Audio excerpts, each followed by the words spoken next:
नमस्कार. आजच्या व्हिडिओत बघायचं येतं नववी गणित भाग 1 त्याच्यामध्ये संकीर्ण प्रश्नसंग्रह 2 मधला प्रश्न क्रमांक 6. खालील करणींचा सोपा परिमेयकरण गुणक लिहा. ओके, मागच्या व्हिडिओमध्ये आपण ही दोन गणितं बघितली, वर्गमूळ 32 आणि वर्गमूळ 50. ओके, याचं हे उत्तर आलं. एक्सप्लेन मी मागच्या व्हिडिओमध्ये केलेलं आहे, ते व्हिडिओ तुम्ही जाऊन बघू शकता. ओके, तर वर्गमूळ 32चं काय उत्तर आलं? वर्गमूळ 2 हा करणीचा सोपा परिमेयकरण गुणक आहे. ओके, ही परिमेय संख्या. त्याच्यानंतर ह्याचासुद्धा वर्गमूळ 2 हा करणीचा सोपा परिमेयकरण गुणक आला. आता आपल्याला आजच्या व्हिडिओत काय बघायचं आहे? वर्गमूळ 27 आणि 3/5 वर्गमूळ 10 ही दोन गणितं सोडवायची आणि ह्यांचा कोणता सोपा परिमेयकरण गुणक येतो तो आपल्याला बघायचा आहे. पहिला आपण बघूया वर्गमूळ 27. ओके, पहिला आपण बघूया वर्गमूळ 27. ओके, आता पहिले आपल्याला ही जी करणी आहे तिचं सोपं रूप लिहायचं आहे, म्हणजे आपल्याला ह्याची फोड करायची.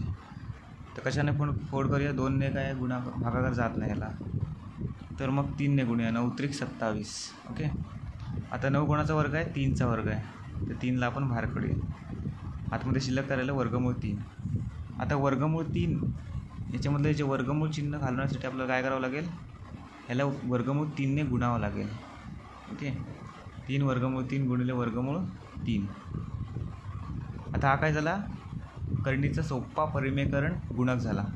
आता याचं उत्तर आधी लिहूया. परिमेय संख्या येतं काय ते बघूया. वर्गमूळ चिन्ह कॅन्सल झालं, 3 शिल्लक राहिलं. 3 गुणिले 3 बरोबर किती आलं? 9. ओके, आता 9 ही काय परिमेय संख्या आहे. आपल्याला वाक्य लिहायचं आहे संख्या आहे, तेव्हा सिद्ध होणार ना की ही संख्या परिमेय संख्या गुणक आहे, म्हणजे परिमेयकरण गुणक आहे. ओके, आता त्यामुळे काय लिहायचं? वर्गमूळ 3 ही या करणीची, म्हणजे वर्गमूळ 27 या करणीची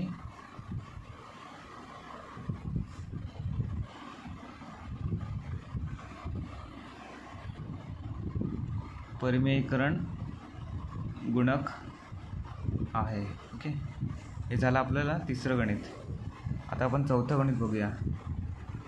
चौथं गणित एकदम सोपं आहे, वाटतं ते कठीण आहे पण सोपं आहे. 3/5 वर्गमूळ 10. 3/5 वर्गमूळ 10. आता आपल्याला हे करणीचं सोपं रूप लिहायचं आहे, पण इथे बघायचं सोपं रूप कसं काढणार, कारण इथे फोडच करता येणार नाही आपल्याला 10ची. 5 गुणिले 2, 5 कोणाचा वर्ग नाही आहे. ओके, त्याच्यामुळे काही प्रॉब्लेम नाही, आपण डायरेक्ट याचं उत्तर लिहूया. आता वर्गमूळ 10 मधलं वर्गमूळ चिन्ह कॅन्सल होण्यासाठी आपल्याला काय करावं लागेल? या संख्येला वर्गमूळ 10नेच गुणावं लागेल.